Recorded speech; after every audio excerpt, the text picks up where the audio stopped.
Welcome to RTV. ఈరోజు ఉమ్మడి పశ్చిమ గోదావరి జిల్లాలో ప్రధాన వార్తాంశాలు చూసుకుంటే సుబ్బారాయుని షష్ఠి కావడంతో ఉమ్మడి పశ్చిమ గోదావరి జిల్లా వ్యాప్తంగా సుబ్బారాయ స్వామి ఆలయాలు భక్తులతో కిటకిటలాడాయి. వేకువజాము నుంచి ఆలయాల్లో భక్తులు ప్రత్యేక పూజలను నిర్వహించారు. గోదావరి జిల్లాలో కొబ్బరి ధర పతనం కావడంతో రైతులు ఆందోళన వ్యక్తం చేస్తున్నారు. కేరళ రాష్ట్రంతో పాటు కర్ణాటక, మహారాష్ట్ర నుంచి ఎగుమతులు అధికం కావడంతో ఆంధ్రాకు సంబంధించి ఉభయ గోదావరి జిల్లాల కొబ్బరి ఎగుమతి కాస్త తగ్గిందన్నారు. రేటు కూడా తక్కువగా ఉండడంతో ఎవరు కూడా ఎగుమతి చేసుకునేందుకు ఆసక్తి చూపడం లేదంటున్నారు. కేంద్ర రాష్ట్ర ప్రభుత్వాలు స్పందించి కొబ్బరికి గిట్టుబాటు ధర కల్పించి తమను ఆదుకోవాలని కొబ్బరి రైతులు డిమాండ్ చేస్తున్నారు. భీమడోలు, నిడమర్రు, సాయన్నగూడెం ప్రాంతాల్లోని కొంతమంది రైతులు గతంలో కొల్లేరు పరివాహక ప్రాంతాల్లో వరి పండించుకునేవారు.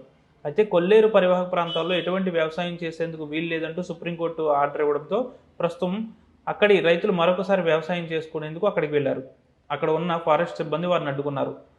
తమను వ్యవసాయం చేసుకునేందుకు అవకాశం కల్పించాలని ఆ గ్రామస్తులు కోరుతున్నారు. భీమవరంలో ట్రాఫిక్ను నియంత్రించేందుకు ఎస్పీ అద్నం నయీం అస్మి ప్రత్యేక కార్యాచరణ రూపొందించారు. ఎవరు కూడా ట్రాఫిక్ రూల్స్కు విరుద్ధంగా ప్రవర్తించకూడదన్నారు.